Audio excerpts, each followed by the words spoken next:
Hi guys, hope you're good, hope you're well. Kieran Bugleborn here. Thanks for tuning in. Thought I'd give you guys a bit of an insight to who I am, where I've been, what I've done, because I haven't really talked about it. So here we go. My life story. Born in Cambridge and moved around a bit with my dad because he was in the medical profession. He got posted here, there and everywhere. We moved to Solihull, Birmingham, even had a stint in Saudi Arabia before moving back to Cambridge. But then in 1989, yeah, that's how old I am, I know, brown don't frown, my parents took a business opportunity in rural Cambridgeshire, Norfolk, Suffolk, Bermuda sort of triangle. Needless to say, it was a proper eye-opener. There was no ethnic diversity at that time. Unfortunately, a lot of racial bullying started, and my mum and dad had to make a judgment call and took me and my brother to go and learn karate. So we started to learn karate, but bullying stopped until it got to about, for me it was year 9, my brother was in year 8. 2 kids in my year decided it would be funny to pick on him, and then they got dealt with by me. Luckily I had a few friends in year 11 helping me out, making sure that they didn't leave the school ground. Anyway, that's the story for another time. I was always fit and active as a kid. I played competitive rugby. I was captain of my school rugby team for year 7 to year 11.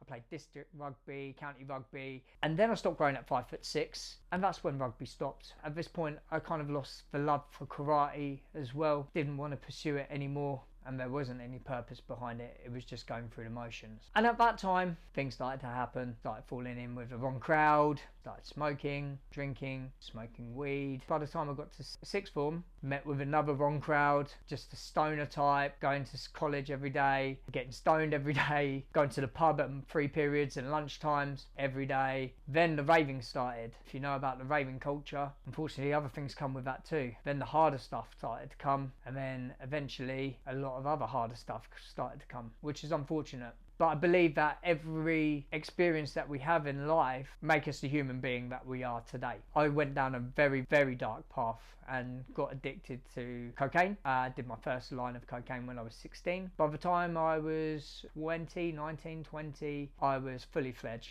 cocaine addict. By the time I was 21, shit hit the fan pretty fucking badly. I managed to kick that habit. Thankfully, my parents stuck by me, helped me out. I will always be forever grateful for them. Unfortunately for me, I replaced one addiction with another addiction, and that was food and alcohol. I was going to work, I'd go to the pub every night after work, drink 4 or 5 pints. I would not pay attention to what I was putting into my body. I would be eating fish and chips more or less every night, because as you know, when you're in England you eat fish and chips.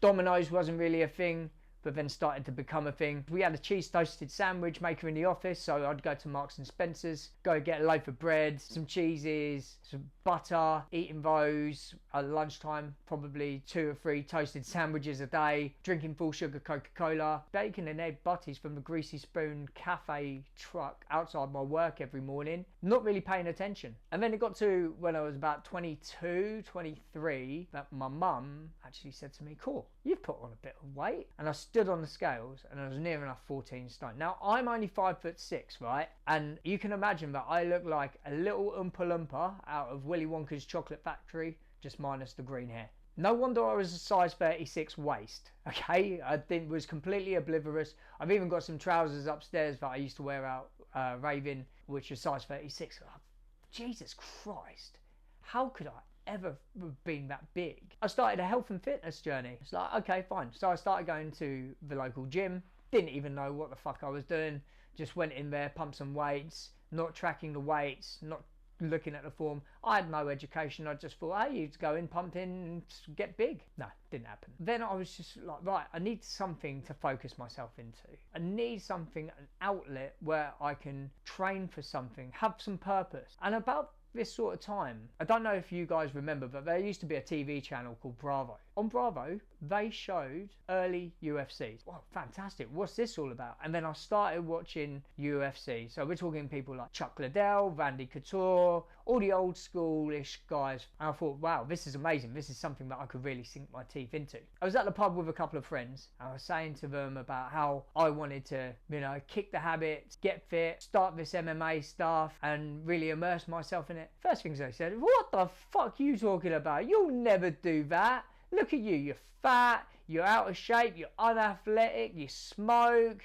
you ain't gonna do that, come on, you ain't got that in you. And then, it was a massive kick in the dick for me. Like, Jesus Christ, these are the people I hang out with. These are the people that are meant to uplift you, meant to support you, so-called friends. Nah. So from then on, I lost contact with them. No, I don't need those people in my life. They are not my people. They're not going to be on my journey. Unfriended on Facebook. Don't even want to know them. You don't need people in your life that are going to put you down. You want people in your life who are going to uplift you. And those people, they weren't my people. I had an opportunity to move away from my hometown, and so I did. I moved down south to Kent, and luckily for me, the town that I moved to had a Brazilian Jiu-Jitsu club. Fantastic. So I went in, booked a tour visit to go and see them, got talking to my instructor, who's my instructor to this very day, man. I just had a very, very close friend for the best part of about 18 years now. I was just watching. I just went to watch, didn't want to jump in, just wanted to see what it was all about, and it made complete and utter sense. Wow, this is wicked.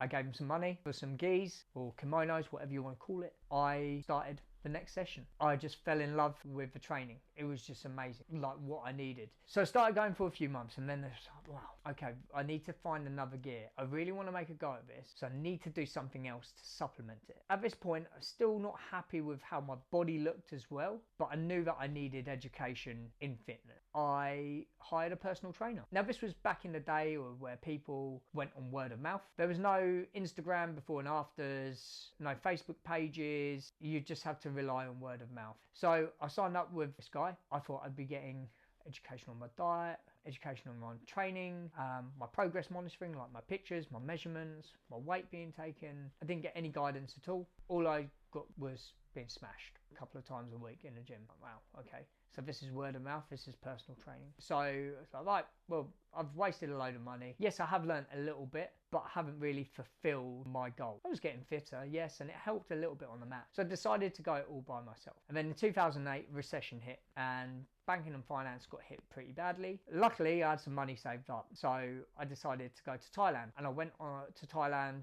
to Phuket, Tiger Muay Thai, which is now probably one of the biggest MMA Muay Thai institutions in the world, probably the most popular destination for people in Phuket. I went there thinking, yeah, I'm going to beat the Thais at their own game.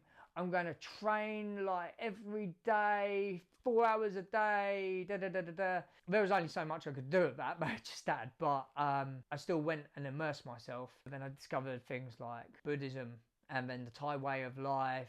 And it was just so nice. And it helped me really grow as a person, immersing myself in that atmosphere, as well as training, learning a new skill, get my fitness up, and learning about food and nutrition while I was there. Then I travelled around for Thailand for a bit, and then I came back. When I got back, I immediately picked up where I left off. I was reinvigorated. I had grown as a person. Believe me, travelling by yourself makes you grow as a person. And then I immersed myself in Jiu-Jitsu heavily, competing every weekend, training Muay Thai, training MMA, really making a proper go at it, loving the process and getting involved in it. And my transformation for my weight loss and my muscle gain improved dramatically. I was educated, I knew what to do fitness wise, I knew how it was benefiting my jiu-jitsu, and I started to see results. And I saw results really, really fast. Everything just clicked like a Rubik's Cube, and I was content and I was happy. And I thought, this is my purpose, this is where I need to be, this is the version of myself that I can see growing even further. People in my office, when they saw the transformation, because I had to go back to work because I ran out of money in Thailand, and they saw my transformation. Like, oh, I'm going to Marks and Spencer's for lunch. What should I get? I'm trying to lose a little bit of weight. Oh yeah, I'm thinking about going here for lunch. What would you recommend? And then I turned into the guy that people would ask about health and fitness in the office. Yeah, I was coming to work with my fruit, my salads, my wraps, drinking 4 or 5 litres of water a day, getting supplement deliveries of protein powder and Jack 3D and creatine all sent to the office. One day, a colleague of mine asked if I could help him lose some weight. I'm like, absolutely fine. By this time, I had a clue of what worked for me. Let's see if it worked for him. And it did. My colleague ended up losing 2 stone. It made the company newsletter that Kieran helped this guy lose 2 stone. People started coming up to me and said, wow, you've done an amazing job with him. You're in the wrong job. You should be a personal trainer. Like, no, I don't want to be a personal trainer. Don't want to mix business with pleasure. It's more of a hobby. I just want to keep those 2 separate. I'm nice, I've got a good job, steady income, commission. I don't want to make a change. Moved to Australia, see what that was all about for a year, because if you don't try it, you don't know. I got friendly with a personal trainer over there, and I trained with him in his group training situation, training with him. He become a really, really close friend, and I love him to bits, and he taught me a lot in the space of time that we were training together. And then when I told him that I was coming back to the UK, he was like, Kizzy mate, that's what they used to call me, Kizzy. Kizzy mate, you should be a personal trainer. You're great with people, you're friendly, you're enthusiastic, you're knowledgeable about training, you're knowledgeable about nutrition. You have got all the skills and abilities to make a success for yourself back home. And these are the words of encouragement that you want to hear from a friend. You want to hear that you are capable of being more than what you know. Hearing that you should have confidence in your skills and abilities. So I thought about it all the way from Sydney to Dubai and Dubai back to Heathrow. I even surprised everybody on Christmas Eve. My mum, my dad and my brother. They kept it a complete surprise from everybody. 2 planes, 3 trains and a taxi. So planes, trains and automobile. But that was probably one of the best things I've ever done in my life. Turn up to my mum and dad's house, unexpected, Christmas Eve. Hi guys, I'm home. I think my mum nearly broke 3 windows in her house when she saw my face. So I gave it a year, just going back into finance, and it was great. Don't get me wrong, it was absolutely fantastic. I was working with some old colleagues in a new company. The camaraderie was there. A lot of them were gym guys as well. So we had a laugh and a joke, and I even got into making chili hummus, which would blow your roof off as well. So if you want a recipe, just drop me a DM, I'll send that to you too. It was a good year, and then it got to the point where it's just like, actually, do you know what? If I don't try it, I'll never know. I can always come back to finance. And so I did. Booked myself onto a PT course one lunchtime. I moved back in with mum and dad for 6 weeks. I trained to be a personal trainer. Thankfully, to the grace of God, that again, my instructor at my jiu-jitsu academy saw that I had potential, that I was going self-employed, and I got offered a job working at my jiu-jitsu gym, teaching classes and being the gym manager, as well as being able to personally train people at the same time. It was absolutely fantastic. It was a great experience being there. I will always be thankful to my instructor and his brother for giving me such a great opportunity, because if it wasn't for them, I wouldn't be where I am sat today. And then I met my wife. I had to move towns, regrow business. COVID hit, had to stop my business. COVID ended, restarted my business, and now I'm back here. So there you go. In a nutshell, that is my life. That's where I've been. This is who I am. And this is why I love this game so much, because if it wasn't for my mum telling me I was fat, my so-called friends telling me it wouldn't amount to shit, I wouldn't be here. And if it weren't for the people who supported me along the way, my mum and dad through my addiction, and my friends, my jiu-jitsu instructor, most importantly my wife, and I wouldn't be here doing what I do today and love what I'm doing today. So there you go, there's a bit about me. Hope you enjoyed it. If you did enjoy it, make sure that you like, subscribe, and leave me a comment down below. I'll catch you on the next one.